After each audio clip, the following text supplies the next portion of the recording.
그러면 어떻게 되느냐? 자기만 살자고 하는 판이면 그 누구도 윤석열 부부와 함께 장렬하게 전사하고 싶은 생각은 없는 겁니다.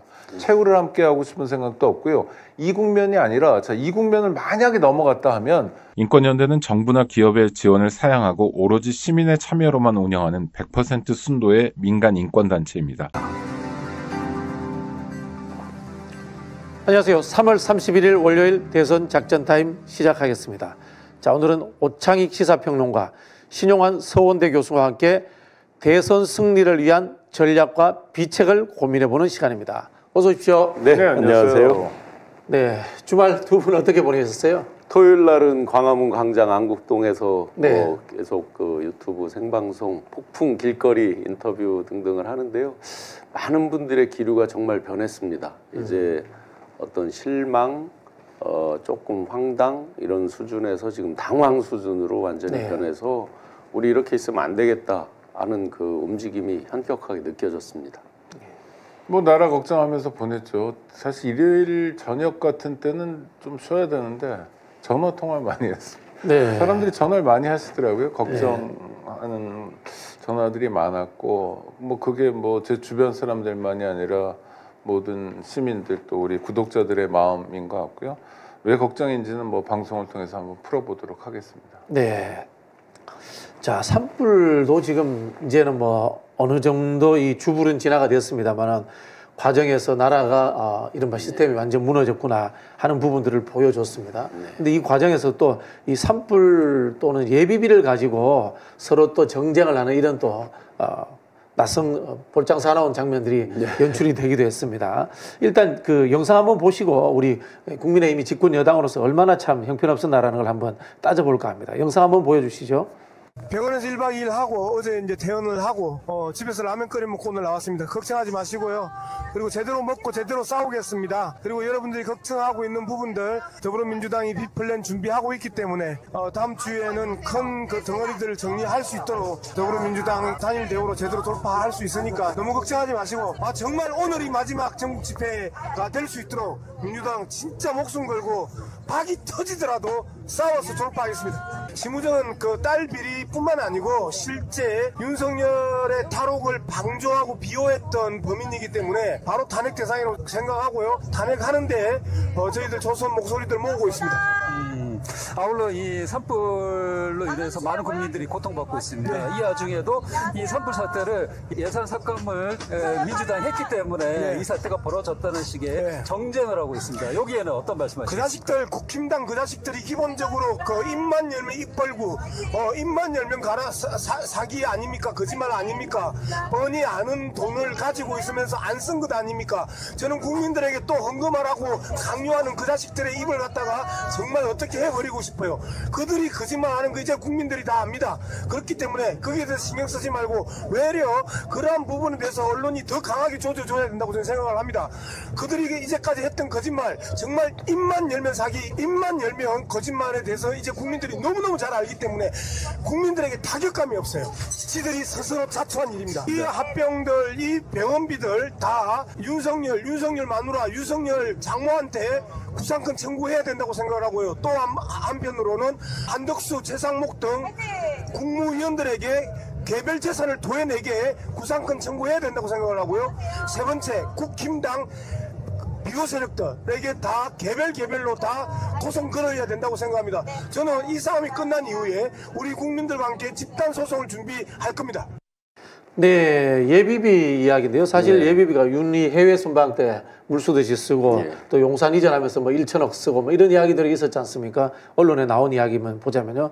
그런 부분들을 이제 삭감을 한 거지 재난 관련해서는 원래 예비비가 그대로 책정이 된 걸로 그렇게 알고 있거든요. 그렇죠. 지금 이제 민주당에서도 이미 밝혔지만 아무리 적게 잡아도 2조 4천억 이상을 자기들이 집행할 수 있는 지금 여력, 돈을 가지고 있는 거거든요. 근데 마치 민주당에서 전액을 삭감해서 어떤 재난 대응이라든지 긴급시 대응할 수 있는 게 없다라는 식으로 황당한 소리를 하고 있는데 아예 자기들이 이 똥도 싸놨고 똥을 그러면 싸놨을 때 그것을 긴급하게 치울 수 있는 이런 준비가 다 돼 있는 것인데도 모르는 척, 안 되는 척 하면서 책임을 마치 야당에게 떠넘기는 그 절대로 지금 그들에게 국정을 더 이상 맡겨서는 안 된다고 생각합니다. 네. 뭐 국민의힘 분들은 매번 기승전 이재명, 뭐 기승전 민주당이니까 그런 얘기를 하는 건데요. 심지어 어디까지 가냐면 지금 물밑의 흐름 중에 하나는 산불을 일부러 누군가 냈다는 말을 서슴지 않고 하는 사람들도 꽤 있거든요. 네. 그러니까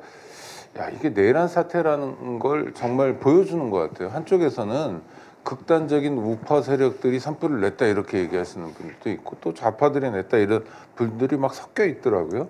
그럼 정치권은 뭐냐면 이런 거를 좀 두루 합해서 너무 극단으로 가지 않게 우리 국민들끼리 싸우면서 그야말로 국력을 낭비하지 않도록 해줘야 되는데 그런 역할은커녕 오히려 올라타가지고 더 뭐 즐기거나 또는 조장하거나 이런 것 같습니다. 예비비 문제도 전형적으로 마찬가지인 것 같아요. 예비비를 다 써서 정말 산불을 진화하거나 이재민을 구제할 만한 돈이 없는 상황이라면 그럼 뭐 예비비 문제를 얘기할 수 있는데 예비비 안 쓴 거 투성이거든요. 네네네. 그리고 예비비를 다 썼다 하더라도 추경하면 되는 거고 그러니까 이 사람들의 관심은 정말 산불 진화하고 이재민들을 돕고 그다음에 망가진 지역을 재건하는 데 있는 게 아니라 어떤 정치적 이벤트를 가지고도 상대를 좀 흠집내야 된다는 생각밖에 안 하는 것 같아요. 그러니까 상대가 흠집남으로써 내가 좀 온전해 보이거나 상대의 실수나 상대의 잘못을 통해서 내가 좀 정치적 이득을 얻는 것에만 생각이 멈춰 있기 때문에 이런 일들이 벌어지는 것 같습니다. 너무 답답합니다. 지금 그 산불 뭐 누가 냈다 하는 거가 저작거리나 SNS 커뮤니티에서 뭐 예를 들어 익명성 이런 걸로 누가 얘기하는 것까지는 뭐 그렇다 치자고요. 근데 최고 지도급 인사들이 뭐 목사라는 사람이 중국 뭐 간첩 이런 얘기를 하고 황교안 전 총리 대통령 권한대행까지 한 사람이 90년대는 뭐 산불이 나면 무슨 형사들이 맨 먼저 출동했던. 그럼 지금도 출동시키세요. 당연히 출동시켜서 색출하세요. 그게 국민들이 바라는 바 아닌가요, 거꾸로? 이게 산불이 공안 사건이 되네요. 네. 아니 그리고 참, 무슨 산불 나는데 무슨 대공과 형사들이 출동하고 그래요. 그 아무리 자기가 공안 검사 출신이어도 경찰의 시스템 아무것도 모르는 거고요. 심각한 거는 지금 산불이 계속 빈발하고 있습니다. 매년 반복되는 연례 행사처럼 되고 있는데 국가적 대응 체계는 어떻게 마련하고 있는가 이런 걸 점검해야 되는 거거든요. 지금은 상창이지만 내년에 또 어딜지 모르고요. 네. 그다음에 속초부터 해가 쭉 우리가 고생하면서 지내왔잖아요. 근데 이제 와서 확인해 보니까 산림청 헬기 같은 경우에 세대 한 대꼴로밖에 못 든다는 거예요. 너무 노후화됐고 그다음에 헬기 추락 사건도 있었잖아요. 네. 그 헬기 추락됐을 때 조정했던 분이 70세 연세였습니다. 아니, 그래도 되는지 모르겠는 거예요. 그러니까 대응 역량이 지역은 노인네 위주로 돼 있고 산불을 예방하더라도 산불을 진화하더라도 다 어르신들이 해야 되는데 이게 가능한가? 불가능하다는 걸 보여준 거잖아요. 그래서 진화 과정에서 돌아가신 분들도 있고 이건 정말 안타까운 인명 손실이거든요. 이 문제에 대해서 정치권이 굉장히 진지하게 이야기하고 천주교에 보면 이런 거 있잖아요. 내 탓이요, 제 탓이요 이런 거 사실 자기 탓들을 해야 됩니다. 왜냐하면 국민들이 30명 이상 죽어가는 대규모 참사거든요. 여기에서도 계속 끊임없이 뭐 이재명 탓이다 아니면 뭐 문재인 탓이다 아니면 민주당 탓이다만 하는 건 정치인의 기본적인 자질을 갖추지 못했다는 걸 보여주는 것 같아요. 답답합니다. 예비비라는 것이 지출되는데요. 뭐 하루 이틀 만에 지출되는 게 아니에요. 네. 지금 2조 4천억이 있으면 이거 지출하는데도 몇 달 걸려요. 그렇죠. 몇 달 걸리고 모자라면 또 지금 추경하면 되는 거지. 이걸 쌓여야 될 이유가 전혀 없는 거거든요. 순서도 그 예비비 얘기는 꺼내지도 않고 또 추가 추경 10조를 네, 해야 추경 된다 10조 먼저 이야기부터 꺼냈더라고요. 그 해외 미국 달러 채권 사신 분 그분이 이제 먼저 그 부분에 대해서 꺼낼 이야기는 아니라고 생각하거든요. 있는 가용자원 먼저 하고 또 협조 속에서 뭐 임시국회를 열든 해서 추경하고 하는 것들 얼마든지 할 수 있는 거잖아요. 그런데 마치 있는 건 없는 듯이 해놓고 먼저 정쟁으로 몰고 가기 위해서 하듯이 그 10조를 먼저 하자라는 거에 숨겨진 의미가 뭐겠어요. 야당 협조 안 한다 이런 식의 그렇죠. 미리 그걸 깔고 덤비는 거잖아요. 근데 야당이 먼저 20조가 30조 추경하자는 이야기를 꺼냈습니다. 한국은행 총재도 꺼냈고요. 이미 산불이 나기 전부터 민생지원금이라든가 AI 반도체 지원금 하기 위해서 추경해야 된다는 이야기는 이미 공감대가 있었던 건데 여당과 정부가 안 했던 거 아니겠습니까? 이거? 맞습니다. 그리고 또 25만 원 하자고 그럴 때는 그렇게 반대하더니 또 지역별로는 이미 벌써 30만 원 결의한 데도 있고 막 있잖아요. 네. 너무나 이중적입니다. 자, 이런 상황에서 그 야당 대표가 산불 지역을 방문을 했는데 몇몇 이재민들이 이제 불편한 기색을 보이기도 했습니다. 뭐 불편한 정도가 아니라 정말 테러 수준이었잖아요. 네. 저는 뭐 그거 아주 중요한 문제는 아니지 않나. 그러니까 그 화면들을 여러분들이 보셨을 텐데 그래야 한 장면에 한두 사람 정도였거든요. 근데 그 사람이 누군지 모르잖아요. 또 어떤 여성분 막 뭐라고 그러는 분은 마스크 썼던데 이렇게 조끼 같은 걸 입은 거로 봐서 뭐 적자 봉사회나 자원봉사자나 뭐 이런 분일 수 아니면 있죠. 또 지역 유지 같은 분들이 그런 활동들을 많이 하잖아요.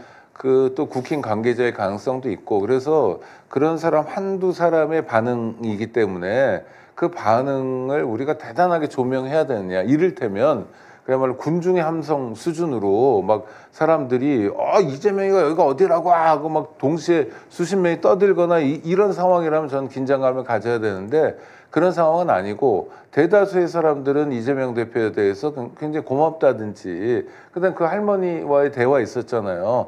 저 어머니가 세금 많이 내셔도 된 건데 염치가 없다. 정부가 나를 좀 도와줬으면 좋겠는데 이재민이 됐으니까. 근데 이걸 어떻게 내가 저 정부의 국가에 바라겠느냐 이런 류의 말씀을 하시니까 이재명 대표가 그러려고 평생 세금 내신 거 아니냐고 걱정하지 말라고 이런 대목 같은 경우 보면 약간 따뜻함이랄까 이런 거를 주고받잖아요. 그래서 저는 대다수의 반응은 그거였고 한두 사람의 이례적인 반응에 대해서 우리가 지역이 이를테면 경상북도라는 이유로 특별히 들여다볼 필요는 없는 것 같고 또 하나 제가 재밌게 본 장면은 이재명 대표가 그런 일종의 공경? 뭐 그걸 당했는데 잘 넘어가더라고요. 그래서 이 양반이 좀 훈련은 됐구나 이런. 왜냐하면 보통 국힘 관계자들도 그런 경우 많은데 누가 이제 이를테면 시민이랄까 누가 내란 세력이 뭐 하는 거야 이러면 그냥 불이 나게 도망가거나 아니면 저 비서진에게 맡기거나 최근에 한덕수 저 업무 복귀한 다음에 어땠습니까? 마은혁 재판관에 대해서 물어보니까 뭐 나중에 또 뵐 기회가 있다 땡큐 해버리고 그냥 가버리잖아요. 근데 이재명 씨는 그러지 않았거든요. 그러면서는 좀 바람직한 모습이 아닌가. 정치인들은 국민들이 좀 싫어하는 얘기해도 경청하고 그리고 그 하나하나 국면을 제대로 지혜롭게 넘겨야 될 책무도 있다는 생각도 듭니다. 그 지금 말씀대로 이제 옷을 이렇게 휘두를 때도 보통은 뭐 옷이든 뭐든 간에 뭐 종이 쪼가리라도 다 짐짓 놀라게 돼 있잖아요. 갑작스러운 어떤 상황에. 근데 아주 차분하게 이렇게 대응하는 거를 보고 그런 부분에서는 참 대단하다라는 생각을 했고요. 한 가지 이제 그날 수행을 했던 이영수라고 그 민주당의 영덕 청도 그 위원장께서 몇 가지를 이제 말씀 주신 걸 보면 분위기가 되게 좋았다고 합니다. 전체적으로 환영이고 감사하다라는 입장으로 이제 지역을 많이 도와달라라는 대부분의 그 지역민들은 그랬고 그래서 예정에 없었던 영양 군수와 간담회도 하고 마지막 이제 이렇게 적십자 격려하러 이동하는 데서 이제 막 옷을 휘두르는 이런 일이 났는데 왜 이런 뉴스 나오잖아요. 기부금을 하기로 했다가 그런 모습들을 보면서 철회한다. 다른 지역으로 바꾼다. 이런 뉴스들 나오는데 이제 그 지역위원장으로서 그런 부분을 굉장히 걱정을 하는 거예요. 이게 전체적인 목소리가 아주 지극히 일부분이고 극소수의 목소리인데 대부분 굉장히 좋았다. 너무 분위기가 좋아서 예정에 없었던 간담회까지 가고 하는데 그런 거 감안해서 좀 많이 도와주시고 전체적으로는 너무 좋았다. 하면서 이제 굉장히 우려하는 이 목소리가 있습니다. 그럼요. 기부를 안 하겠다는 건 말도 안 되는 거고요. 그러면 똑같아지는 거예요. 우리 시민들, 우리 구독자 여러분들도 내란 세력, 극단 세력하고 똑같아지는 거거든요. 하나를 보고 전체를 놓쳐버리면 안 되는 거니까. 산불난 지역에 기부할 수 있는 방법은 뭐 여러 가지가 있습니다. 제9억 통해서 할 수 있고요.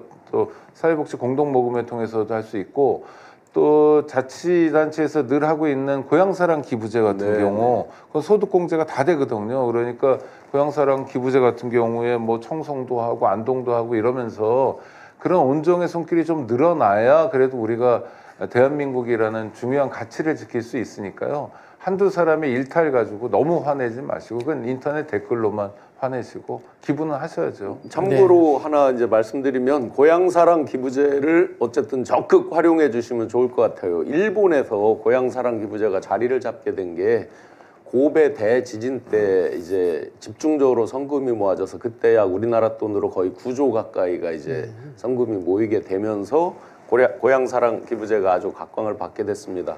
100을 내면 30 정도를 리워드를 받습니다. 그러니까 일종의 뭐 지역의 상품이라든지 이런 것들로 소득공제뿐만 아니라 일종의 리워드 프로그램까지 있고 그래서 적극적으로 꼭 제 고향이 뭐 그 산청이나 이런 곳이 아니다 하더라도 제 지역에 많이 활용해 주시면 앞으로 더 큰 도움이 될 것 같습니다. 지금 신영환 교수님 말씀하신 게 제 고향이 하면서 청 이러셨는데 청주가 나올 뻔한 거죠.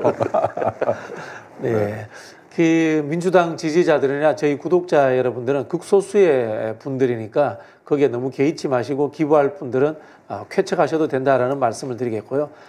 정치인들은 늘 내 탓이요라고 해야죠.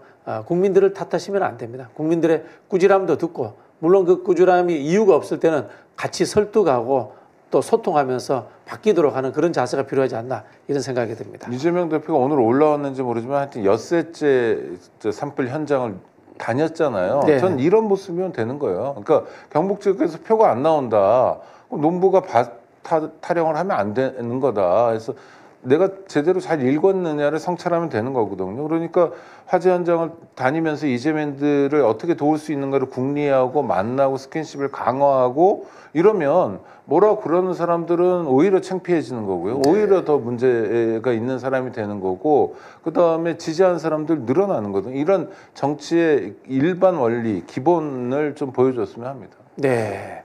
자, 오늘 그럼 이제 본격적인 주제로 한번 들어가 보겠습니다. 헌법재판소의 윤석열 탄핵 심판 선고가 늦어지고 있습니다. 결국 3월 달을 넘기는 상황이 됐는데요. 일단 저희가 한번 준비한 영상 보고 토론 이어가겠습니다.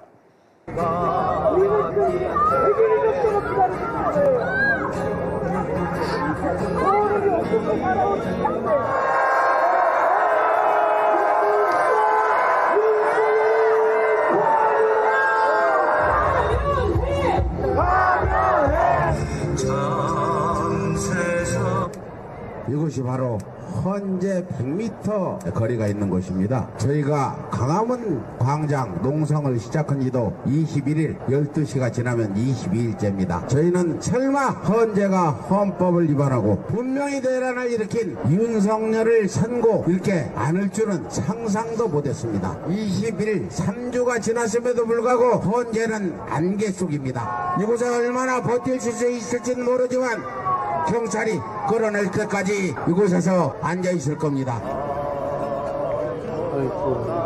저는 이 한 목숨 정말 죽고 싶습니다. 제가 죽어서 제가 사랑하는 우리 대한민국 국민들 잘 수만 있다면 제가 죽고 싶습니다.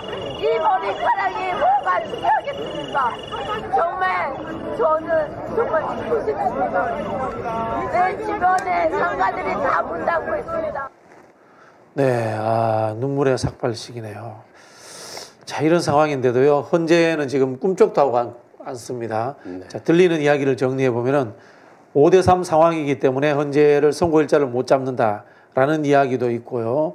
또 한편으로는 특정 재판관이 절차 자체를 회방 놓고 있다. 뭐 이런 이야기도 있습니다. 물론 다 확인할 수 없는 겁니다. 그럼에도 불구하고 윤석열 탄핵 인용을 반대하는 재판관이 있다는 것은 저희가 미루어 짐작할 수 있겠죠. 네네. 예, 그 부분만큼은 분명한 것 같습니다. 저도 이제 지난 주말부터는 인적인 이 부분을 사실은 안 물어보고 있습니다. 워낙 답답하니까. 예, 워낙 틀리고 헷갈리기만 하고 결국 중요한 것은 이제 날짜를 잡는 부분인데 그 부분에 대해서는 그 누구도 확답이 없고 하기 때문에 정보를 취합해서 뭘 해석하는 게 의미가 없겠다라고 생각을 했었습니다. 한 가지 분명한 것은 5대3이다, 뭐 몇 명이다, 뭐 여러 가지가 있지만 분명히 막는 세력은 존재한다. 그래서 그들의 목적은 뒤집지 못해도 하여튼 시간을 끌면서 뭔가를 한다. 여기에 이제 기름을 부었던 게 있죠. 5대3 SBS 그 임찬종 기자의 보도인데 저는 이 부분은 명확하게 이런 메시지였다고 해석을 합니다. 그동안 기득권 카르텔들이 사법 법조 카르텔 플러스 기득권 정치인들 플러스 언론들이잖아요. 이들이 다 합세가 돼서 시간을 좀 다오, 시간을 갖고 우리랑 협상을 하자. 이 메시지로 명확하게 해석이 됩니다. 그 5대3 보도를 보면 아무런 근거가 없습니다. 그 사람도 추측성 보도였습니다. 그런데 그게 마치 어떤 안에 확실한 빨대를 갖고 그 빨대 기초에서 보도를 한 것인 양 살이 붙고 하면서 거의 확신처럼 같습니다. 그러나 내막을 들여다보면 꼭 그렇지는 않은 것 같습니다. 결과적으로 그들의 어떤 그 시간을 갖고 협상을 하자라는 메시지, 어떻게 보면 뒤집어 보면 SOS 메시지일 수도 있는데 결론은 자명하죠. 단 한 가지도 우리가 내란 세력에게 관용도 없는 것이고 당연히 협상도 없는 것이죠. 결론은 정해져 있는 것이고 분명히 저는 결론이 나올 거라고 확신합니다. 결론 자체에 대해서도 1도 흔들림은 없습니다. 다만 이번 주에 나오느냐가 이제 가장 중요한데 우리 결론은 우리가 생각하는 플랜 B를 안 갈 수가 없다. 눈 뜨고 코를 베일 수는 없다. 그게 과격하다 말다 이제 보수 측에서 난리가 났습니다. 지난 주말에 나온 유튜브들을 보면 엄청나게 이제 저희를 비방하기 시작합니다. 국기를 흔든다. 그게 내란 선동이다. 내전이다. 뭐 별의별 표현을 다 쓰는데 그것은 똥 싼 놈들이 방귀 낀 놈들이 썩내는 꼴 이상도 이하도 아니고요. 저희는 저희 플랜 B대로 갈 수밖에 없다라고 생각합니다. 그러니까 8대0, 뭐 6대2, 5대3 뭐 여러 가지 얘기가 다 나돌고 있는데 전부 추정입니다. 그러니까 어떤 사람들의 경우에 자기의 불안감 표시를 이런 식으로 하고 5대3으로 엉망되는 거 아니야? 5대3으로 기각도 아니라 각하되는 거 아니야? 이런 불안감 표시 또는 희망사항 뭐 이런 것들만 나오고 있습니다. 하여튼 지금까지 중요한 건 하나의 단서도 없는 추정일 뿐이라는 겁니다. 근데 확실한 건 뭐냐면 우리 예상보다 지금 기한이 늦어지고 있다는 거예요. 그런데 우리 예상이란 건 뭐냐면 이를테면 박근혜 또는 노무현 두 명의 당시 대통령에 대한 탄핵소추 때 탄핵 심판했던 것보다 늦어지는 건데 이건 절대적인 기준일 수는 없습니다. 상대적인 기준이죠. 무슨 얘기냐면 지난번 탄핵 심판 때는 현직 대통령이 헌법재판소에 나와서 뭐 스스로 변론한다든지 이런 일이 일체 없었습니다. 그런데 이번에는 윤석열의 경우에 뭐 개근을 했거든요. 굉장히 열심히 참여했습니다. 또 변호인들도 어떤 역할을 했냐면 이제 쟁점을 흐트리는 역할들을 굉장히 많이 했던 것 같아요. 그러니까 본질에 대해서는 이야기할 수 없으니까 이제 말장난식으로 뭐 계엄이 아니라 계몽이라는 둥, 뭐 의원을 끌어내라고 그러지 않고 요원을 끌어내라고 했다는 둥의 말장난을 했지만 이게 본질에 가닿지는 않을 것 같지만 나름대로 헌법재판소에서는 그야말로 품이 드는 일들을 한 겁니다. 벌려놨기 때문에요. 그래서 지난 두 번의 탄핵 심판이 이 하나의 기준이 되고 있지만 절대적인 기준은 아니다. 왜냐하면 노무현 박근혜와 윤석열은 굉장히 다른 존재다. 대응도 달랐다라는 점을 우리가 감안해야 될 것 같습니다. 그래서 우리가 느끼는 시간이 사실은 주관적 시간이다. 저도 그렇게 느낍니다. 하루하루가 너무 답답하고 정말 뭐 많은 분들이 지금 호소하는 것처럼 아까 삭발하신 분은 심지어 죽고 싶은 심경까지 말씀하셨잖아요. 장사 안 되고 이런 것까지 포함해서. 그렇지만 하여튼 지금까지 매우 이상하다, 이례적이다라고 보지 않을 면도 있다. 뭐 이렇게 얘기하면 저보고 한가한 얘기한다고 하시겠지만 이런 평가를 한번 해보는 거고요. 또 하나는 만약에 5대3 정도가 됐단 말입니다. 또는 하여튼 뭐 기각이나 각하의 상황이 됐다면 저는 분명히 헌법재판소의 재판관이나 헌법연구관들이 위험 신호를 밖으로 보냈을 거라고 생각합니다. 네. 그래서 어떤 식으로든지 비상에 대응을 하도록 했을 텐데 아직까지 그런 정황은 밝혀지지 않거든요. 그러니까 다 추정만 있을 뿐입니다. 그러니까 헌법재판소의 재판관들도 헌정 질서가 이렇게 엉망진창이 되는 거 정말 나라가 결단나는 것을 바라는 사람은 없을 겁니다. 그렇기 때문에 지금 헌법재판소에 만약 5대3 흐름이라면 5대3이 사실이라면 5대3으로 가는 상황에 대해서 끊임없이 밖에 구조 요청을 했을 텐데 그런 건 들리지 않고 있다는 점은 저는 그래도 우리가 하나 기댈 만한 구석이 아닌가 싶습니다. 아마 이제 국장님 지금 말씀 보고 또 단순 희망 고문이라고 하시는 분들도 있을 텐데 지금 분명히 맞는 말씀이 있습니다. 몇 가지 징후도 있습니다. 저는 이번 주에 내릴 가능성이 꽤 높게 있다라고 봅니다. 아무리 늦어도 4월 11일까지 내린다라고 봅니다. 우선은 그 양측에서 올리는 이제 각종 그 재판 연구관들이 올리는 보고서가 다 거의 다 올라갔다라는 점입니다. 더 이상 추가적으로 할 것도 없다. 더 소프트해서 할 것도 없다. 그럼 이제 초이스의 문제인데 그들이 5대3, 5대3 자꾸 얘기하는 것에 그 골간에 이들이 상대방이 흔들리는 걸 보셨을 겁니다. 기각을 주장하다가 각하를 주장하다가 3월 26일 이재명 대표 무죄 이후에 기각을 주장합니다. 그러다가 어제부터 다시 또 각하를 주장합니다. 이 뜻이 뭡니까? 자기들이 기각에 논 거도 약하고 각하에 논 거도 약하다는 것을 알고 있다는 뜻입니다. 그러니까 어떤 사람은 이제 기각, 어떤 사람은 각하 중구난방으로 주장합니다. 기각 몇 번 저희가 말씀드렸지만 논 거 한번 써보라고 그러세요. 기각 의견을 내는 재판관도 분명히 이유서를 써야 되거든요. 쓸 수가 없습니다. 각하 그러면 각하에서 유일하게 이들이 주장할 수 있는 게 내란죄를 뺐다 이 부분인데 이 부분은 이미 권성동, 권적권 박근혜 때도 선례가 있고 한 부분이라서 이제 와서 자기들 헌재가 헌재 결정을 뒤집는 이게 이제 불가능한 거죠, 구조적으로. 그리고 또 한 가지는 이제 평의 시간을 바꾸는 점입니다. 오늘 같은 경우는 오전 10시부터 또 평의를 합니다. 그리고 오후 2시 평의를 오후 3시로 땡겼다. 오후 3시로 늦췄다. 오후 3시로 늦춘 다음에 박근혜 판결이 선고가 났습니다. 실제 오후 3시로 늦추고 3일 후에 아마 났을 겁니다. 전반적으로 보면 결론은 거의 다 좁혀져 있고 선택의 순간만 남아있다. 그리고 좀 전에 말씀 중에 중요한 말씀이 있었는데 SOS를 명백하게 보내겠죠. 누구라도요. 그리고 말이 흘러나오게 돼 있습니다. 진짜 5대3 그 정도라면 누구라도 답답하거나 화가 나서라도 흘러나오게 돼 있죠. 그런 부분에서의 징후는 1도 없습니다. 그래서 너무나 우리가 또 막연한 희망으로도 안 되지만 막연한 불안감도 안 된다. 임박해 왔다. 이 부분은 틀림없는 것 같습니다. 이 구독자 중에 KH킴님이 요즘 여기저기서 불안감 조성하던데 정 안 되면 이 대표가 그 내란의 밤 때 했던 것처럼 뭐 방송이라도 하겠지. 그러니까 그때 가서 행동하면 그만이다. 미리 공포 분위기 조성하는 거 아니다. 뭐 이런 얘기하는데 이런 마음을 갖는 게 쉽진 않아요. 예, 정확한 말씀이신 것 같은데. 네, 좋은 말씀이신 것 같아요. 왜냐하면 무섭고 걱정되거든요. 일손이 안 잡히고.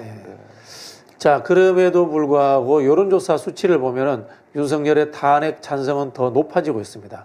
특히 이제 갤럽에서 한 여론조사를 보면요, 중도층에서는 꾸준히 70%, 요거는 이제 전체입니다. 찬성이 60%, 반대가 34%. 중도층의 여론 변화 한번 그래프 한번 보여주시죠. 꾸준히 중도층에서는 70%의 탄핵 찬성률을 보이고 있습니다. 68%까지 떨어졌습니다만 다시 70%까지 올라갔거든요. 이거는 뭐 위기의식의 반응이다 이렇게 봐도 될까요? 네, 중도층이 이제 훨씬 더 사안별로 빠르게 움직이는 면이 있죠. 사안별로 반응하는 게 이제 우리의 소위 말하는 중도층, 뭐 스윙부터 이런 입장이죠. 그러면 대체로 중도층이라는 분들이 그래도 상식에 기반해서 합리적인 사고를 한다. 이렇게 이제 전제를 한다고 보면 지금 이렇게 늦어진 사유에 대해서 그 누구도 수긍할 수 없는 거죠. 그러다 보니까 중도층에서 입장 표명을 미뤘거나 또는 중간자적으로 계속 머물러 있던 분들이 이제는 입장 표명을 확실히 하는, 그러니까 점점점 더 올라가게 돼 있고 아마 더 늦어질수록 상대방도 여러 가지 황당한 주장도 하고 공작을 하지만 중도층에 빨리 선고하고 탄핵시켜라라는 그 목소리는 커지겠습니다. 중도층 국민들의 나라 걱정이 지표를 통해서 나타나는 것 같고요. 그러니까 윤석열 파면은 이제 기정사실로 보시는 것 같습니다. 이대로 안 된다 이런 게 이제 국민적 요구라는 걸 여론조사를 통해서 확인할 수 있는 거고요. 저런 여론조사 결과에 대해서 우리 헌법재판소가 하루하루 기다리는 국민들의 마음, 이 애달픈 마음 헤아려 주셔서 좀 속도를 내서 정말 이번 주 안에는 탄핵 심판을 끝내고 새로운 나라를 구상할 기회, 시간을 가졌으면 좋겠습니다. 근데 이렇게 이제 늦어지다 보니까 다들 답답하실 텐데 제가 늘 주목하는 거는 사실은 한남동이거든요. 왜냐하면 이렇게 지연되는 데에 예를 들어서 5대3이 맞다고 전제를 하고요. 그러면 총 사령부, 커맨드 포스트가 어딜까라고 보면 결국은 윤석열, 김건희죠. 그렇죠. 그들이 유난히 조용히 있다. 지난 8일 날 이제 석방이 되고 나서 지금 벌써 한 20일 이상을 조용히 있다. 조용히 있다는 뜻이 뭐다? 이미 말씀드렸습니다. 물밑에서 엄청나게 바쁘게 움직인다. 열심히 전화질하고 있다고 봐야죠. 사람들도 엄청나게 불러드리고요. 만나고 또 부하 직원들한테 뭐 새벽까지 지시하고 이런 일들이 이제 아주 비일비재한 상황입니다. 그런 가운데에서 결정적으로 어떤 문제 때문에 이게 더 지연되거나 더 지연되는 게 아니라 이들도 더 시간을 끌 수 없다. 헌재 재판관들도 이런 이제 징후가 감지되냐면 결정적으로 3월 26일 이재명 대표 무죄 선고입니다. 2심 무죄가 나고 나서 이들이 플랜 B를 짜야 되는데 플랜 B를 아직 명확히 못했다는 거예요. 왜 못했느냐? 입장이 계속 갈립니다. 이제 누구누구 갈리냐? 큰 틀로 한번 큰 축으로 한 4가지 축이 갈립니다. 윤석열, 김건희의 이익 부분이 있겠죠. 네. 그다음에 그 당의 이익 부분이 있습니다. 자, 윤석열, 김건희는 무조건 기각 아니면은 자기들은 각하를 바라겠죠. 사용하는 무기징역이기 때문에 선택지가 없어요. 그다음에 이제 당의 쌍권의 입장, 쌍권을 포함하여 이제 당권에 관심 있는 사람들의 또 입장이 있죠. 그다음에 대권을 나가보겠다는 사람들 중에서 이제 오와 한의 입장이 갈리고 있었고 김문수와 원희룡의 입장들이 있습니다. 그다음에 조중동이라고 하는 레거시 미디어 그동안에 쭉 그들과 함께 해왔던 그 언론들의 입장이 다 지향점 마지막 피니시 라인이 다 달라졌습니다. 그러다 보니까 여기서 이제 꼬이는 겁니다. 이기적으로 윤과 김이 자기들만 살겠다고 어떤 플랜 B를 놨을 때 과연 헌법재판관의 이익은 뭐냐. 지금 5대3이라는 전제가 제가 틀리다고 보는 이유가 바로 이 지점이거든요. 그러면 5대3의 끝까지 복무를 하려면 그거에 충실하게 그들이 입장을 밝히려면 재판관 본인에게도 이익이 끝까지 있어야 되거든요. 그들 진영의 이익도 있지만 본인 개인들의 이익도 끝까지 있어야 되는데 지금 말씀드렸듯이 다 제각각 지금 종착점이 목표 지점이 흐릿하고 달라지고 있습니다. 이 부분에서 아직까지 플랜 B를 못 내고 있기 때문에 막연히 시간 끄는 것도 한계가 있다. 그러면 마지막 종착점에서 계속해서 흐리다든지 또는 내 이익에 부합하지 않는데 3명의 재판관이 그거에 동조했다가 자기가 죽을 일이 뭐가 있겠습니까? 이런 부분도 하나의 관전 포인트로 보시면 멀지 않았다라고 보여집니다. 그렇죠. 국힘 사람들이 바라는 건 각자 자기 이익이잖아요. 자기 이익을 어떻게 하면 극대화하냐는 거예요.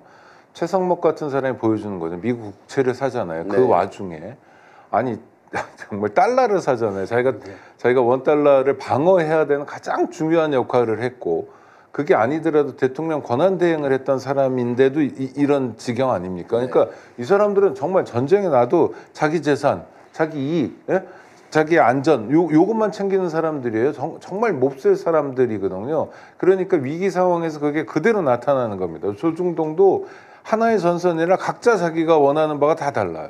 중앙 같은 경우에 중앙일보가 다르고 JTBC가 달라요, 보도가. 그러니까 두 길 보기도 하고 뭐 여러 가지를 다 하는 겁니다. 하여튼 중요한 건 자기만 살자는 거예요. 그러면 어떻게 되느냐. 자기만 살자고 하는 판이면 그 누구도 윤석열 부부와 함께 장렬하게 전사하고 싶은 생각은 없는 겁니다. 최후를 함께 하고 싶은 생각도 없고요. 이 국면이 아니라 이 국면을 만약에 넘어갔다 하면 윤석열, 김건희에게는 정말 장밋빛 인생만 펼쳐질까요? 언젠가 임기가 끝나면 어떻게 되죠? 더 박살나는 거 아닌가요? 그럼 국민들은 탄핵 기각됐을 때 가만히 뒷짐지고 있나요?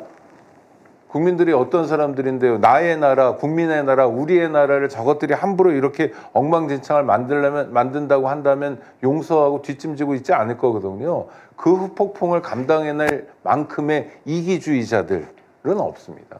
자, 아까 우리 교수님께서 헌법재판관들의 이익 이야기를 했는데 일부 심상찮은 이야기도 나오고 있습니다. 헌법재판관들 중에 지금 헌재 소장이 없습니다. 그러니까 차기 헌재 소장을 노리고 이 상황들을 정치적으로 이용하는 사람도 있다. 뭐 예를 들자면 내가 뭐 나이가 많기 때문에 기수도 앞서고 또는 뭐 또 내가 뭐 최초의 여성일 수 있으니까 그런 생각을 할 수도 있고 또 헌재 재판관을 하다가 대법원장이 될 수도 있어요. 뭐 사례가 있었는지 모르겠습니다. 대통령도 할 수 있어요. 그렇죠. 그런 부분에서의 이들이 가지고 있는 어떤 정치적 이익관계에서의 눈치 보기 이런 부분들도 작동할까요? 맞습니다. 그것도 설로 많이 나와 있는데요. 분명한 것은 이런 거죠. 예를 들어서 완벽히 기각으로 3명이 만약에 합세를 해서 기각으로 해서 발표를 했다. 이랬을 때 이제 이게 그들의 이익. 이제 저희가 열받고 화나고 뭐 둘러엎고 이거는 이제 변론으로 하고 이들의 이익에 이제 셋이 부합했다. 그러면 셋 다 자기가 헌재 소장이 된다는 건가요? 이건 어려운 얘기죠. 자, 그렇다고 보면 지금 그 결승점을 정확하게 얘기를 안 했을 때 흐릿했을 때는 제가 보기에는 이거 끝까지 결론 못 내리거든요. 본인들 흐릿합니다. 피니시 라인이 어디다 하고 딱 타겟 지점이 뭐다 하는 게 딱 안 떨어져요. 그렇게 보면 이들 가운데서도 분파가 일어나게 돼 있죠. 왜냐하면 저울질을 해봅니다. 이익 형량을 하는 거죠. 나의 이익이 더 무거워야 그 결론에 따르는 겁니다. 이들이. 그랬을 때 과연 끝까지 모호하게 가서 헌재가 폭파되는, 제가 폭파된다고 표현을 쓰지만 헌재가 크게 5가지를 재판을 하는 기구인데 그중에서 예를 들어서 탄핵이나 이런 부분은 니네 하지 마. 니네 일반 사건만, 일반 헌법소원만 해. 하면 폭파되는 거죠, 그 자체가. 예를 들어서 그래서 자기들의 존립 기반을 자기 때문에 무너뜨렸다라고 대대손손 요거 먹고 일종의 매국노처럼 그렇게 치부되는 것과 자기가 헌재 소장이 되려고 했다가 안 될 수 있잖아요. 될지 안 될지 아직 모른단 말이죠. 기각을 시켜도 될지 안 될지는 모른단 말이죠. 요것과 어느 것이 유리할까? 끝까지 저울질하기가 어렵다. 그러면 못하는 거죠. 끝까지 못 가는 거죠. 이익 공동체들 특징이 있습니다. 확실하게 이익이 보일 때 움직입니다. 그럼요. 아니 그리고 이익만 생각하는 게 아니라 불이익도 생각해야 돼요. 그럼요. 예를 들어서 정권이 바뀌었어요. 그럼 헌법재판소에서 이런 논란이 있다. 실제로 김건희하고 어떤 헌법재판관이 소통을 하면서 뭐 전화 통화한 흔적이라도 남았다. 탄핵 심판을 엉망진창으로 했다. 네. 아니 전화 통화 증거 없어도 돼요. 전문 증거라고 전해 들은 증거만 있어도 유죄 입증을 할 수 있거든요. 그럼 그 사람은 구속되고요. 상당히 오랫동안 그야말로 대한민국의 헌정 질서를 파괴한 사람으로서 처벌받습니다. 그러니까 완전 신세 망치는 것부터 다 존재하거든요. 그다음에 헌법재판소가 아주 중대한 위상 변경이 있거나 심지어 없어지면 어떻게 되냐, 헌법재판소의 재판관들은 나중에 변호사로 개업하잖아요. 아주 중요한 시장, 가장 중요한 시장이 없어져 버리는 거예요. 그러니까 상당히 많은 경제적 이익도 포기해야 돼요. 역사적으로 욕먹는 거 뭐 이런 거 물론이고. 그러니까 아니 멀쩡한 사람 밀 거 아닙니까? 이를테면 누군가의 남편이잖아요. 누군가 아내잖아요. 그 집에서 가만 냅둡니까? 그럼 말도 안 되는 무모한 모험을 하라고. 또 하나 중요한 건 법조인이잖아요. 이 사람들은 우유부단하긴 하지만 이 행동가로서의 면모는 별로 없는 사람들이에요. 행동가로서의 면모는 이재명 대표처럼 정치를 오래 하거나 해서 길러지면 모르지만 이 온실안에서만 있었던 사람들은 이런 종류의 사람들이 아닙니다. 그러니까 부지런히 계산을 할지 모르지만 굉장히 과감한 결정을 내리지는 못해요. 그러니까 법의 안정성이라는 게 사실 법률가들의 그런 우유부단함, 법률가들의 그런 이런 좀 제한된 행동 속에서 완성되는 측면도 있거든요. 그래서 그렇게 급진적이고 과격한 행동을 할 헌법재판관은 없다. 만약 있다면 좀 젊은 재판관들은 그럴 가능성이 있을지 모르죠. 그러다가 뭐 보수 정치인 할래 이럴 수도 있는 거 아니겠습니까? 아니 그래야 하나라는 거죠. 그러니까. 윤석열이 그런 뭐 법조인이었지 않습니까? 윤석열은 지가 쫄려서 그런 건데 좀 다른 차원이죠. 네. 우리가 이제 한국 축구의 경우의 수 따질 때 엄청 이제 많이 실망하고 짜증들 내시잖아요. 그런데 하물며 지금 대한민국의 명운을 건 이렇게 중요한 일에 있어서도 경우의 수를 따지고 할 필요는 없다고 봅니다. 그러니까 플랜 B로 생각한 건 그대로 가야만 합니다. 그러나 막연한 불안감 때문에 또 우리가 판단력이 흐려지거나 어떤 착오에 어떤 수를 두면 안 되니까 그 부분도 너무 걱정하지 말라는 말씀으로 한 가지만 더 드려보겠습니다. 3월 26일 이재명 대표 무죄가 나오고 나서 2심 항소심 무죄가 나오고 나서 이들이 일제히 대법원에 파기 자판을 주장했습니다. 아니 대법원이 자기들이 주문해서 동전 집어넣으면 자기들이 원하는 대로 찍어 나오는 자판기예요? 파기 자판기도 아니고 그건 대법원을 자판기로 보는 그런 심사 방식이 있는지도 처음 알았습니다. 네. 보통 우리가 이제 대법원에 뭐 파기 완성, 파기 환송이죠. 뭐 돌려보내는 무죄 건데. 뭐 이렇게 알고 있는데. 네. 그러면서 참. 이제 일제히 목소리 큰 사람들이 뭐를 주장을 했냐면 조희대 대법원장이 직권으로 전원화의 빛에 해부를 시켜야 된다라고 하면서 파기 자판을 주장을 했습니다. 자, 조희대 대법원장이 자기들에게 매수되고 매몰된 뭐 꼭두각시 그 인형인가요? 이미 그런 사고가 머릿속에 잔뜩 있는 거죠. 그런데 이들이 이제 얼마나 이들도 당황했는지를 단적으로 보여준 겁니다. 어제 통계 나온 거 보셨을 겁니다. 지난 20년 동안 모든 판결을 분석한 결과 유리한 것을 불리하게 파기 자판으로 결정 내린 경우가 단 한 건도 없다. 제로라는 거죠. 20년 동안. 그러니까 이제 제로에 또 도전할 수도 있죠. 윤석열이 유일하게 첫 번째 석방이 되는 거 우리가 당했듯이 그럴 수도 있겠습니다만 김명수 대법원장 때 임명한 대법관도 여전히 지금 7분이 있습니다. 총 지금 대법관이 정원은 14명인데 지금 13명입니다. 뒤집어서 그들이 그 정도의 초능력 같은 전지전능한 능력을 발휘했으면 2심이 무죄가 됐겠습니까? 사법 카르텔, 법조 카르텔에 대한 강한 불신, 저도 강한 불신을 갖고 있습니다. 그런데 안 통하는 것도 있더라 이거죠. 2심 무죄 보셨잖아요. 헌재 마찬가지입니다. 그들의 강한 사법 카르텔 저도 강력히 의심을 합니다만 모든 것들을 자기들이 설정한 대로만 가진 않는다. 자판기처럼 그렇게 찍어내듯이 지들이 원하는 대로 갈 수는 없다. 이 부분도 우리가 한번 관전 포인트로 또 보셔도 되겠습니다. 네, 이때 저희가 또 재밌는 여론조사를 하나 찾았습니다. 부산일보와 한국사회여론연구소 KSOI에서 같이 한 부산 민심 관련 여론조사인데요. 이것도 한번 보면 재밌을 것 같습니다. 저희가 한번 평가를 해보겠습니다. 부산 시내인데요. 탄핵 찬성이 지역별로 시내인데도 이렇게 차이가 있네요. 이른바 신도시 지역은 찬성이 많고 구도심 지역은 반대가 많네요. 근데 PK에서 이 정도면 거의 절반 이상이 탄핵 찬성이네요. 자, 찬성이 48.7, 반대가 47.8입니다. 부산 여론은 탄핵 찬성이 1% 정도 더 높게 나오고 있습니다. 이건 사실 지역주의와 정치적 영향 탓인 거죠. 네네, 아무래도 이제 낙동강 벨트와 그 소지역주의는 분명히 있다는 게 확인이 되는 거고요. 저기서 이제 전체적으로 보면 저게 1000샘플이고 ARS거든요. 그리고 당연히 보수 과표집인 거고요. 그 상태에서도 어쨌든 반반이 나옵니다. 그들이 지금 극우들이 황당하게 깽가리치고 하듯이 일방적으로 뭐 높다. 그 다음에 어느 여론조사에서 뭐 80%까지 탄핵 반대 여론이 올라갔다 뭐 하고 지난 금요일쯤에 뭐 황당한 소리들 많이 했죠. 전혀 맞지 않다라는 것을 이 ARS 보수 과표집에서도 확인하실 수 있다는 점입니다. 네. 자, 근데 또 재밌는 건요. 나경원이나 윤상현이 최근에 헌재 보고 빨리 선고하라고 네. 막 조르고 있어요. 이러니까 이제 우리 지지자들이 좀 불안해하는 측면이 있지 않나. 저는 어제 정말 놀라운 장면이 하나 있었는데요. 오전 10시였습니다. YTN 뉴스를 보고 있다가 네네. 갑자기 생중계로 국회 정론관을 비추는 거예요. 정론관이란 건 국회 기자회견장이죠. 뭐 그렇죠. 여러 여야 정치인들이 이제 기자회견을 하는데 누가 하나 봤더니 윤상현이에요. 네. 그래서 뭐 아무것도 아닌 얘기를 하는 겁니다. 네. 뭐 무슨 얘기냐면 뭐 호메인이 어쩌고 그러나 뭐 저 사람 뭐야. 아무리 전두환 사이래지만 그러니까 호메인이는 이란 혁명 이후의 종교 지도자잖아요. 그러니까 호메인이처럼 김어준 씨가 그런 역할을 한다. 저 위에서 지령을 때린다. 그러면 이재명 대표가 승인을 하고 민주당이 달려드는 거다. 그래서 내란을 일으키고 국정마비를 시키려고 그런다라고 얘기를 하고 있더라고요. 그러니까 뭐 햇소리인데 저는 심각한 게 왜 윤상현의 햇소리를 YTN이라는 국영이라고 봐도 상관없는 국책방송 같은 데 아닙니까? 소유 구조가. 공영방송이죠. 정확히 얘기하면. 공영방송에서 그걸 생중계를 해주냐. 그거 단신 처리할 만한 기사거리도 안 되거든요. 저는 이런 면에서 굉장히 심각한 것 같고요. 어제 저녁에는요. KBS 재난 지원 방송을 했습니다. 거기 한덕수가 나오더라고요.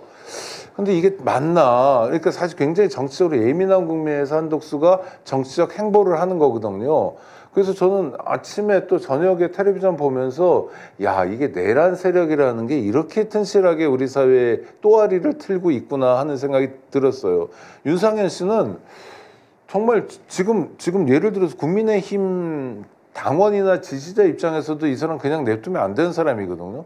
이 사람 남의 당 가서 선거운동하고 막 그러잖아요. 자유통일당 선거운동하고 있습니다. 정광훈당 가가지고 정신없는 사람이고 오로지 자기가 사는 것밖에 없는 최소한의 선당 후사도 없는 사람이거든요. 근데 이 사람이 왜 자꾸 이렇게 언급이 돼야 되는지 모르겠고 아까 말씀드린 대로 YTN에서 생중계까지 하는 건 정말 놀라운 대목이었습니다. 한 가지 이제 그 팩트만 하나 바로 잡아 보면요. YTN이 이제 작년에 대주주가 이제 유진그룹으로 바뀌었습니다. 그 마사회 그리고 한국전력 자회사 그리고 우리은행 등등이 이제 주주가 있는데 대주주가 이제 바뀌면서 논조가 그 대주주가 바뀔 때 이제 여러 가지 소위 이제 밑작업들이 굉장히 세간에 많이 문제가 됐었습니다. 그리고 인수할 때 보통 그거를 실사를 저도 이제 다른 그룹들이 이제 자문을 요청을 해서 기본 이제 소위 이제 탁상 감정이죠.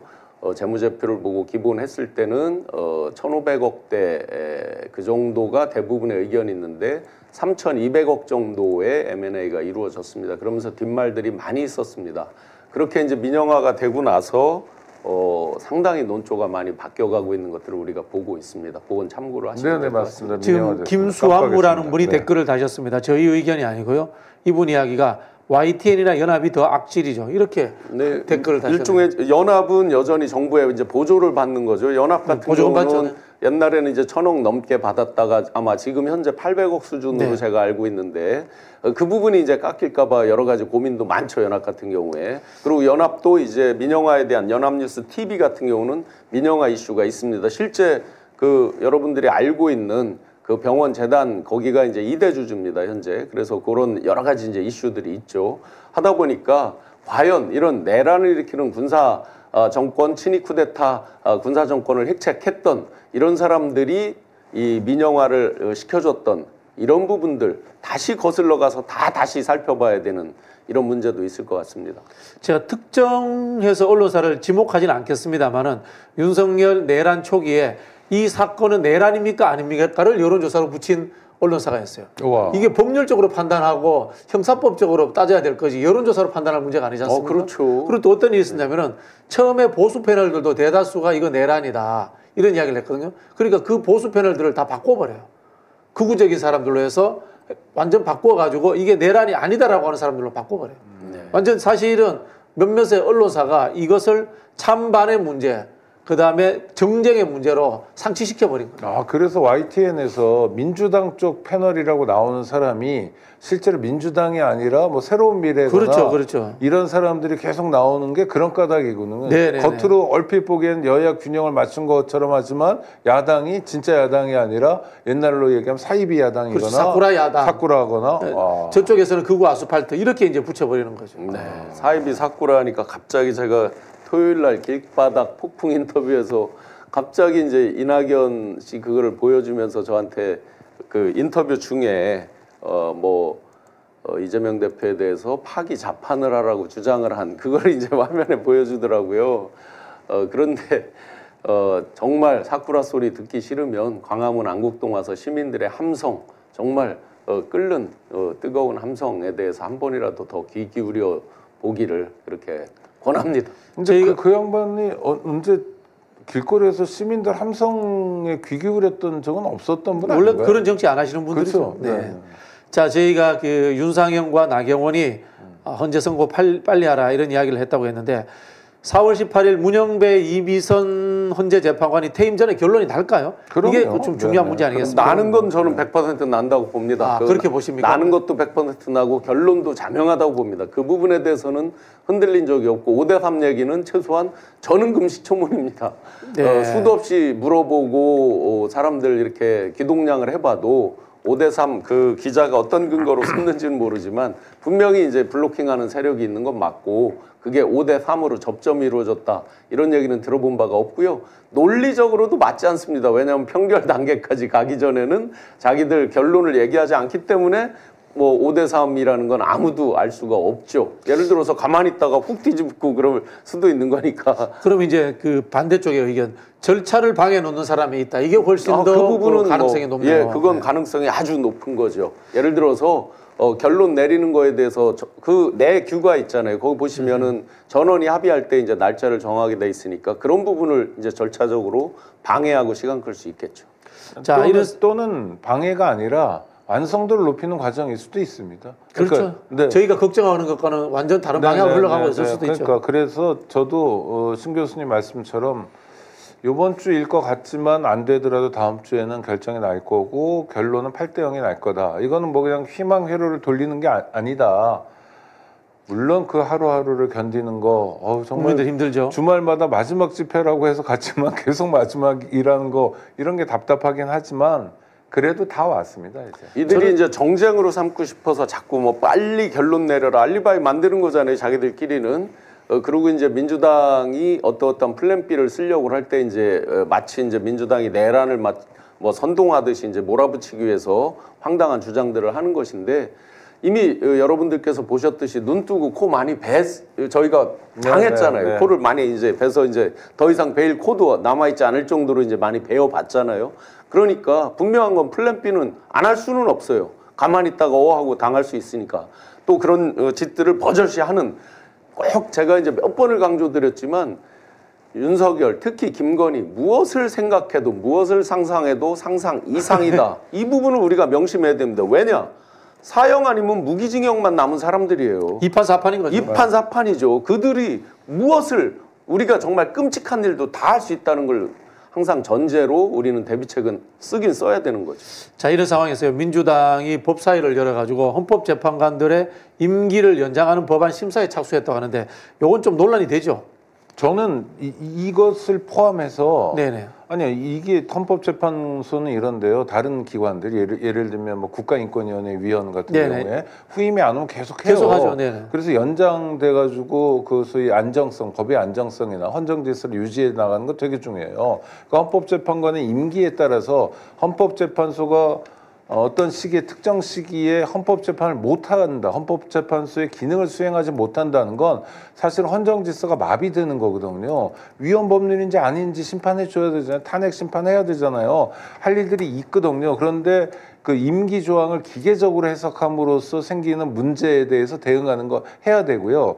마은혁 재판관 임명에 대해서도 왜 민주당이 집중하냐면 저는 당장 마은혁 재판관이 없으면 5대3의 구도를 6대3으로 깨지 못하고 뭐 이런 차원이 아니라 만에 하나 5대3이 진짜로 진행되면 어떡하지? 세상에 별의별 일이 다 생기니까에 대한 이를테면 대비책인 거고요. 또 하나 국무위원들에 대해서 줄탄핵을 하자. 정말 줄탄핵을 하면 윤석열 일당은 어떡할까요? 저는 기괴한 수를 쓸 것 같아요.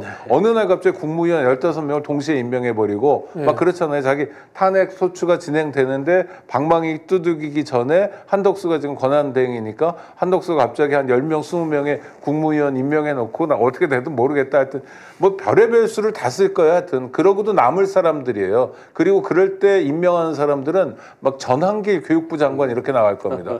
농담 같지만 실제로 그러고도 남을 사람들이 지금 막합하죠. 김용호로 통일부 장관 썼잖아요. 아주 멀쩡할 때도 손원길 교육부 장관 왜 못해요? 이런 식으로 해가지고 국정 전반을 볼모로 해서 자기가 살겠다는 사람들이기 때문에 플랜 B, C, D, E, F 다 마련해야 되고요. 또 하나 대선이 만약 벌어지더라도 저는 그 플랜 B, 플랜 C도 다 마련해 둬야 된다. 왜냐하면 여태까지 봐왔던 상대랑 다르다 이 사람들은. 이거 뭐 룰이 없는 사람들. 근데 종자가 다르기 때문에 게다가 사용 아니면 무기라는 극단적인 상황에 지가 몰린 거 아니고 지가 자초했지만 그래도 남 탓할 거 아닙니까? 뭐 중국 탓하고 뭐 이재명 탓하고 문재인 탓하고 이럴 사람들이니까 그 사람들을 상대하는 건 우리도 굉장히 튼튼하게 정말 만에 하나를 고민하면서 준비해야 된다. 그리고 이야기를 해보니까 지귀현 판사라는 사람이 역사에 큰 죄를 지었네요, 진짜. 그럼요. 이 사람 때문에 윤석열이 밖에 나와가지고 헌재 재판관들 중에 일부와 소통한다. 뭐 이런 이야기가 나오는 것이고요. 또 다른 뭐 제2의 계엄이라든가 어떤 잡다한 내란 계획들을 만들 수 있는 기회를 만들어 준 거네요. 아니 그러니까 가장 큰 잘못은 자기가 판단했어야 되거든요. 구속 시간에 대해서 자기가 판단해서 문제다라고 하거나 뭐 하여튼 뭐 하고 그 다음에 이제 돌렸잖아요. 그러니까 검찰에서 뭐 한 거 해가지고 하겠죠. 뭐 그 다음에 다른 상급 법원에서 뭐 판단해 주겠죠라는 거거든요. 아니 근데 이건 판사로서 기본이에요. 원심이라 하더라도 원심에서 결정하는 게 하나의 판례가 되는 겁니다. 항소심이 그대로 인정하고 이렇게 되면 그러니까 하나하나가 되게 중요해요. 아니 1심 재판에서 이 사람을 죽일 수도 있고 살릴 수도 있잖아요. 형사 재판에서 그런 아주 중요한 판단을 해야 될 사람이 그것도 다른 누구도 아닌 내란의 우두머리를 그냥 풀어줄 수 있는 빌미를 만들어 준 거예요. 아 이거야말로 교원 형색이죠. 그러니까 말을 막 예쁘게 막 근사하게 법리로는 참 읽어보면 그럴 수도 있겠네라고 생각이 들면서 아무것도 안 하고 문제를 밀어버리는 이런 사람 판사하면 안 되는 거죠. 울산늑약 때 그런 일들이 수없이 있었습니다. 그렇죠. 그 당시에. 그렇죠. 지기현 판사 당연히 역사에 죄를 졌고요. 뭐 다른 거 다 모르겠습니다. 뭐 저도 법률 지식, 법을 전공을 했으니까 꽤 있지만 다 떠나서 왜 처음이 내란 우두머리가 돼야 되느냐, 이 부분 가지고 본인도 해명을 못하는 거 아니에요. 그리고 마치 고등법원에 올려봐라 뭐 이런 뜻 아니에요. 그 써진 내용을 그렇죠. 보시면 판결문을 보면 나는 책임지지 않겠다. 네네. 나는 기회주의적 처신하겠다. 맞습니다. 거기에 이제 검찰총장, 검찰까지 이제 나서서 오죽하면 법원 행정처장이 올려라. 그 뜻은 뭐겠어요? 법원의 주류 생각은 다르다 이런 뜻이잖아요. 이 숨겨있는 행간의 의미를 보면. 그런데도 하지 않았다. 이러면서 이제 우리가 사법 법조 카르텔의 민낯을 봤습니다. 검찰개혁 뭐 이런 거 중요하지만 전체적인 그 카르텔을 깨지 않으면 우리가 친일파 청산하지 못한 그 역사의 오욕이 지금까지 이 보수 법조 카르텔 기득권을 유지 강화시켜 왔듯이 친일파 카르텔 깨는 그 이상으로 그런 노력이 앞으로 필요하다는 걸 잊지 말아야 될 것 같습니다. 자, 아까 우리가 민주당이 헌법재판관 임기 연장하는 법안을 심사한다고 했는데요. 근데 일각에서는 뭐 국민의힘이겠죠. 헌재 재판관들은 헌법상의 임기가 6년이기 때문에 늘릴 수 없다. 이런 이야기를 하거든요. 근데 우리 통상적으로 기관장들은 후임자가 임명되지 않으면은 임명될 때까지 또 연장해서 근무를 하기도 하지 않습니까? 맞습니다. 이런 법리적인 부분들을 어떻게 해석을 해야 됩니까? 실제로 현실적으로요. 기관장들은 그 법이 아니어도 실제 후임자가 올 때까지 계속 근무를 하죠.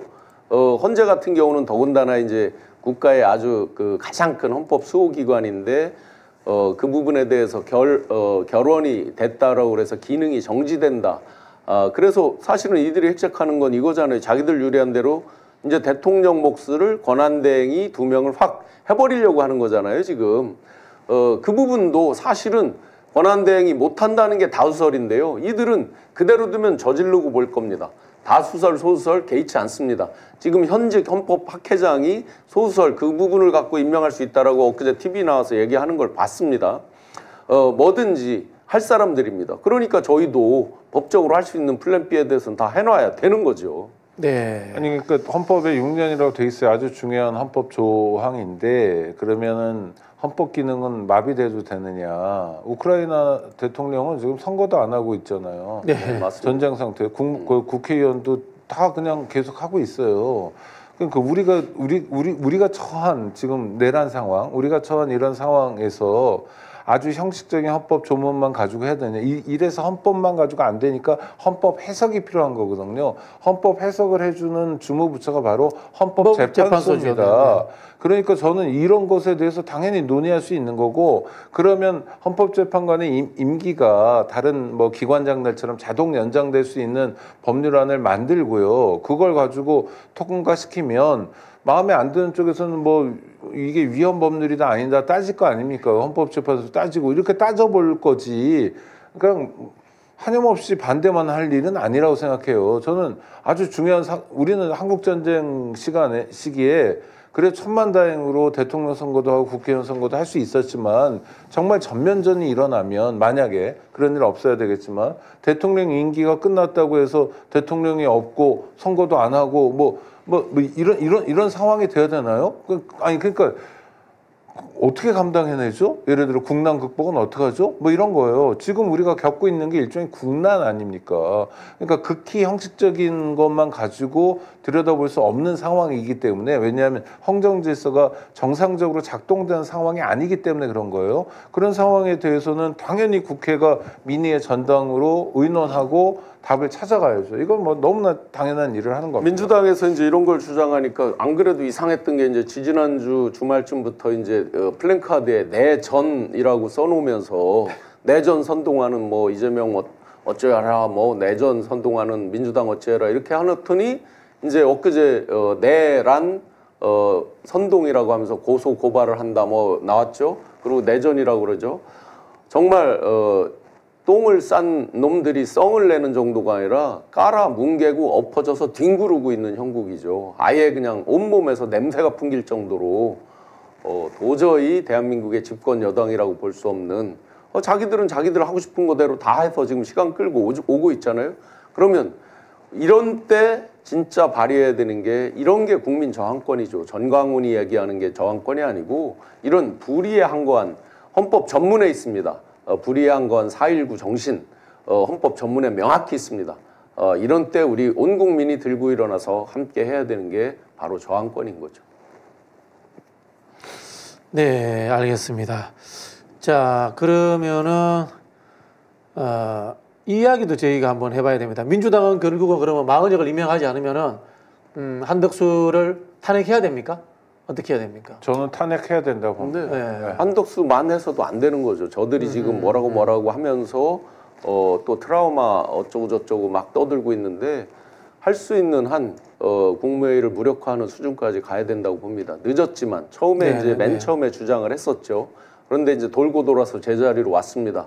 제자리로 와서 보니 이제 더 정확하게 보여졌습니다. 그렇기 때문에 이제 국무회의 무력화 수준 3분의 2가 돼야지 됩니다. 지금 21명 구성 중에 아마 16명일 겁니다. 거리된 자리들이 쭉 있어서 탄핵되고 뭐 대행체제로 돼 있는 것까지 해서 그러면 11석 밑으로 떨어뜨려야 되니까 그 수준까지 가야 된다고 봅니다. 기본적으로. 저는 뭐 그거는 이제 단계별로 그렇게 가야 될 것 같고 일단 한덕수는 왜 문제냐면 헌법재판소에서 결정을 했어요. 헌법재판관 임명하지 않는 게 헌법 위반이라고 결정했어요. 다만 약간 감안해 줄 거는 시간이 좀 급했다. 뭐 여유가 없었다. 그러니까 파면에 이르기까지는 아니다라고 자기 결정문이잖아요. 한덕수에 대해서 거취를 결정하는 결정을 그렇게 해버렸거든요. 근데 지금은 어떻습니까? 시간을 충분히 줬잖아요. 게다가 한덕수가 마은혁을 임명하지 않으면 헌법 위반이라는 것도 이미 모를 수 없게 알게 됐잖아요. 언론 보도를 통해서 한 게 아니라 그냥 누군가의 전원을 통해서 한 게 아니라 헌법재판소의 결정문을 통해서 이미 확실하게 알게 된 거예요. 그러니까 대통령 권한대행이 무슨 일을 해야 될지가 반복적으로 확인된 상황에서 안 하고 있는 건 뭡니까? 대놓고 헌법 위반을 하겠다는 거예요. 하고 있는 거예요. 어떻게 해야 됩니까? 이런 사람은 탄핵해야죠. 이런 사람 탄핵하면 이번에는 탄핵 인용도 나옵니다. 그러니까 저는 이런 사안에 대해서는 국회가 야당이 좌고우면하지 않고 헌법재판소의 결정을 존중하는 의미에서라도 다른 헌법기관의 결정을 존중하는 의미에서라도 이 얘기는 해줘야 됩니다. 특히 한덕수는 직무에 복귀하자마자 일성이 헌법재판소의 결정에 국민들이 승복해야 된다라고 얼추 멋있는 얘기를 하면서 본인도 헌법재판소에 의해서 기각된 사람 아닙니까? 그러니까요. 네. 그래서 업무도 기각됐으니까 업무에 들어왔잖아요. 그런 사람이 헌법재판소 결정을 취사 선택해가지고 요거는 내가 유리하니까 받고 요거는 불리하니까 안 받고 요거는 나를 임명해준 아유 그래도 어디 놀고 있는데 그래도 일자리를 하나 준 윤석열 부부에 대한 고마움 때문에 안 받고 이렇게 헌법재판소의 결정을 곡해하면 안 되는 거고 이에 대한 답은 탄핵이 맞습니다. 자, 그러면은 국무위원회의가 3분의 2 이상이 붕괴돼서 마비된다. 그러면 그 다음 국정은 어떻게 운영이 되죠? 아니 이제 소위 말해서 이런 때가 이제 이런 때 써야 되는 말이 비상대권인 거죠. 비상대권. 지금 이제 극우나 보수 유튜버들 중에는 이제 이렇게 주장하는 사람들이 있어요. 삼권 분립이 이제 무너지기 때문에 안 된다 이렇게 주장하는 사람이 있는데 삼권 분립을 무너뜨린 사람이 누구예요? 그 주체가 누구였냐고요? 윤석열이 국회에 총 들고 쳐들어가고 가라고 했잖아요. 그러니까 택도 없는 소리예요, 실제로. 그리고 차관들은 의결권이 없습니다. 그러니까 국무회의에서 또 일각에서는 대한민국 국무회의는 내각제 요소를 짬뽕시켜가지고 심의기관일 뿐 의결을 뭐 할 적이 없다는데 다 턱도 없는 소리예요. 그대로 법조문대로만 하면 돼요. 네, 그래서 심의 의결권이 없기 때문에 그게 불법적인 국무회의가 아니었다라고 지금 주장을 많이 해요. 법 조문대로만 가면 됩니다. 그 부분은 이미 뭐 헌재에서 그런 부분은 결론이 나 있는 거고 그래서 지금까지 극우나 보수들이 주장하는 거 다 턱도 없는 소리고 이런 때 진짜 비상대권을 쓰면 됩니다. 그들이 획책하는 바가 자기들 목적을 달성하기 위해서 극단적으로 쓰고 있는 거잖아요. 마찬가지죠. 그러면 정상적으로 법에 있는 거대로 안 할 이유가 없는 거죠. 그게 현저히 지금 현격하게 눈에 띄게 그 전략들이 보이는 상황이기 때문에 그러나 그 사이에 물론 헌재가 결정이 날 거라고 확신합니다. 자, 그러면은 이게 국무회의가 기능을 발휘 못하면은 국회가 입법을 하면 바로 집행이 됩니까?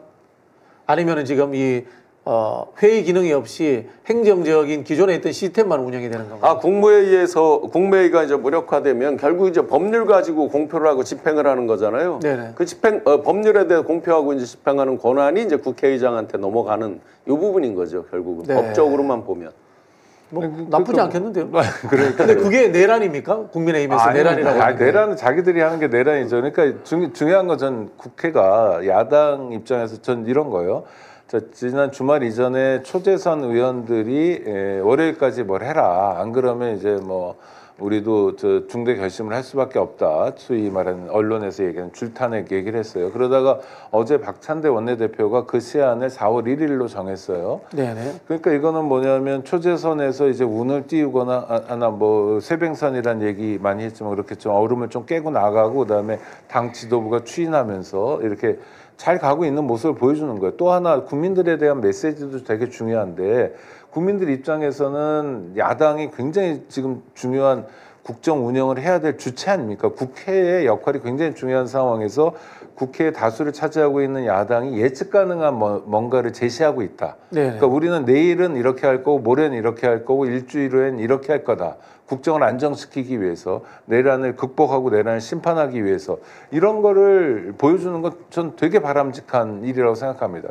그러기 위해서 수십 장의 카드를 동시에 만지작해야 되고요. 수십 장의 카드에 대해서 공론화도 해야 될 것 같습니다. 전 그런 의미에서 한덕수 탄핵은 뭐 4월 1일 이후에 바로 진행해야 될 것 같고요. 탄핵도 한 이틀은 걸리잖아요. 그렇죠? 소추까지는. 그리고 난 다음에 그 다음 국면에 대해서도 카드를 가지고 있어야 되고 국민들에게 사전에 말씀드려야 된다라고 생각합니다. 지금 이 순간에 코스피가 2,501로 2.18% 빠졌어요. 그렇게 많이요? 코스닥이 지금 681, 1.74% 빠졌습니다. 자, 민주당 때문에 빠집니까? 여당이 누굽니까? 국정을 이끌어갈 책임자가 누구고 국정을 수습할 책임자들이 누굽니까? 이 시장은 정직합니다. 항상. 이재명 대표 판결하던 날 제가 많은 분들하고 톡을 하면서 그 어느 주식이 올라가는지에 대해서 공유를 했었습니다. 본능입니다. 돈에 대한 부분은 저도 마찬가지입니다. 가장 정직합니다. 이 불안에 대해서 책임질 사람들 딱 정해져 있잖아요. 그들에게 이걸 보여줘야죠. 실시간으로. 자, 근데 민주당 일부 중진들이 줄탄핵이 해법이 아니다라는 이제 성명서까지 발표를 했습니다. 물론 뭐 이분들도 마흔역 임명하라는 뭐 강한 그 요청도 했습니다만은 이른바 이제 그 역풍, 줄탄핵의 역풍 이런 이야기를 하는 분들이 있어요. 그리고 국힘은 이 줄탄핵 이야기를 꺼낸 민주당 초선 72명과 이재명 대표, 김어준 씨를 내란 선동죄로 고발할 방침이다. 이런 이야기까지 하고 있거든요. 네. 그래서 서로 이제 무고죄로 또 민주당도 고소고발하겠다라고 이미 이제 기자회견도 했죠. 그런데 그러면 중진 의원분들이 뭐 인생 경험도 많으시고 의회 경험이 많으시니까 다 좋습니다. 그러면 눈 뜨고 이제 코 베는 말씀드렸는데 마지막 순간 우리가 기다렸는데 우리는 어찌할 수 없고 상대는 어찌어찌 할 수 있다. 이 순간이 올 때는 어떡합니까? 그 부분에 대한 말씀들은 안 하시잖아요. 그렇죠. 보수적인 기조하에서 전략을 짜서 최악의 상황을 늘 대비하는 플랜을 갖고 있어야죠. 그러니까요. 뭐 제가 과격해서 탄핵을 이야기하는 게 아니잖아요. 그렇죠. 탄핵이라는 게 뭐 아름다워서 좋아서 뭐 하고 싶어서 이런 말씀이 아닌 거잖아요. 그런데 일방적으로 국민들이 그대로 당할 수는 없다. 이게 최후의 어떻게 보면 국민 저항권을 의회가 대신해서 행사하는 거일 수 있는 거잖아요. 그렇게 해석을 하고 말씀을 드리는 것이지 이게 뭐 좋아서 또 어떤 정쟁이나 분쟁을 야기하기 위해서 야기를 지금 누가 하고 있는지는 자명해졌습니다. 그래서 최소한의 저항을 하고 있는 이 차원으로 이해해 주시면 좋을 것 같습니다. 저는 그 김경수 씨요. 경남도지사를 지냈던 뭐 친문 뭐 핵심이라고 하는데 하여튼 이 양반도 단식 투쟁을 했잖아요. 이 양반은 지위가 뭐냐면 전 도지사거든요. 아무것도 아니에요. 그냥 현재 자연인이죠. 시민이에요. 네. 그런데 민주당의 중진 의원 중에 김경수 씨만큼의 전투력을 이번에 보여준 사람이 있냐? 없어요. 네네. 아니 뭐 집회는 그냥 나오 어색한 표정으로 뭐 주먹질도 초선들 하고. 단식하고 삭발하고 그렇죠. 난리인데. 네. 아니 그러니까 거기에 뭐 나라 걱정을 초선만 합니까 세상에? 그렇죠. 다선일수록 더 나라 걱정을 해야 되잖아요. 왜냐하면 뭐 국가로부터 뭔가를 누렸다면 다선이야말로 많이 누린 거잖아요. 그래서 연속적으로 얘를 단식 기간이 길어지니까 쭉 병원 가는 국면에서 이때 중진 의원들이 말해야죠. 뭐냐면 초재선들 단식 그만하라고. 우리들이 그렇죠. 이어받겠다. 그렇죠. 우리들이 하겠다고. 네. 우리가 해야지 이게 말이 되냐. 당신들이 하는 게. 그럼 어떻습니까? 다선이라는 사람들은 그래도 국민들이 볼 때 텔레비전에서 많이 봤던 사람들이잖아요. 눈에 띄는 사람들이잖아요. 네. 예전에 잘 나갈 때 장관도 많이 했던 사람들이 수두룩하잖아요. 네, 네. 이런 사람들이 투쟁의 전면에 쓰는 겁니다. 단식은요, 누구를 해치는 투쟁이 아니잖아요. 다만 자기 건강에 좀 해롭긴 하지만 그래도 스스로 결단하는 어떤 면에서 굉장히 숭고해 보이는 투쟁이기도 하거든요. 아니 삭발도 마찬가지고 이런 거를 중진 의원들이 했어야죠. 그러면 어떻습니까? 분위기가 지금하고 다르죠. 네. 그러니까 그런 모습을 보여야지 지금 뭔지 잘 모르겠어요. 제주도 의원들. 서귀포에 이제 유성권 의원이라는 분이 11일 단식하고 병원에 실려갔어요. 응급 상황에서 이제 거기가 재선이죠. 재선이죠. 네, 그런 상황이 있었죠. 자, 신용환 교수님께 마지막 질문 하나 드리겠습니다. 네. 이재명 대표 2심 무죄 판결로 윤석열, 김건희가 지금 멘붕 상태가 왔다. 진짜 멘붕이 와서 멘붕이 와서 이제 플랜 B를 제대로 못 짜고 있고요. 뭐 새벽에도 뭐 체크해봐라라고 막 지시하고 그러니까 그 사람들이 이제 짜증 나니까 주변에 이제 불만도 토로하고 막 하면서 여러 이야기들이 들려오고 있고 법조인들도 많이 만나고 또 원래 이제 그 대선 때부터 밑에 야합하듯이 막 이렇게 역할하고 있던 분들이 많이 있거든요. 뭐 민주당 베이스에서 건너가신 분들 많이 계시잖아요. 네네. 그분들하고 이제 여러 가지 플랜도 가동하고 막 정신없이 움직이고 있어요. 그러니까 그게 극단적으로 저희가 상상하는 거 이상의 솔루션이 나올 수도 있다는 점을 계속해서 제가 경각심을 말씀드리는 거고요. 한덕수 총리도 마찬가지예요. 도어스태핑처럼 앞에서 아름다운 말 하고 들어가서는 제가 비유적으로 말씀드리면 경호처에서 정당한 법 집행을 방해하면 안 된다, 무력으로 뭘 막으면 안 된다라고 입 바른 소리 한 사람들을 해임 처분하는 이런 징계 이런 것들이 있었잖아요. 네. 그런 유사한 일이 총리실에서도 지금 진행되는 면들이 있다. 저한테 제보 들어오는 게 있다. 이렇게 생각보다 다들 무서운 사람들입니다. 무서운 사람들인 이유가 뭐냐? 자기들한테 남은 건 사형 아니면 무기징역밖에 없다는 절박함이 있어요. 그 절박함이 저희가 민주주의 회복을 바라는 절박함보다 더 클 수도 있어요. 더 셀 수도 있는 거고요. 그러나 절박하게 막 움직이겠지만 소위 암중 모색을 하겠지만 그게 현직에 있을 때 직무정지가 안 된 상태처럼 마음대로 펼쳐지지는 않을 거다. 네. 현직 대통령일 때도 마음대로 하지 못해서 개엄인지 개몽인지 뭔가를 만든 인간이잖아요. 그러면 직무정지된 상태 또 내란을 국민들이 다 목격한 상태 그 다음에 윤석열 부부의 리더십이라는 건 뻔히 확인되는 거거든요. 그래서 우리가 염려는 해야 되지만 뭐 크게 걱정할 정도는 아닐 수도 있다라고 말씀드립니다. 네, 네, 알겠습니다. 자, 두 분과 함께 이 전국 전반에 대해서 이야기를 나눠봤습니다. 이야기인 즉슨 우리가 열심히 싸우고 위기의식을 가지고 있어야 됩니다만은 비관적으로 보지는 말자. 그리고 네. 헌재의 흐름을 속단하지는 말자. 그러나 모든 상황에 대해서 다 대비해 놓자. 뭐 이렇게 이야기가 되는 것 같습니다. 네. 네. 자, 오늘 작전 타임 여기서 마치겠습니다. 감사합니다. 감사합니다.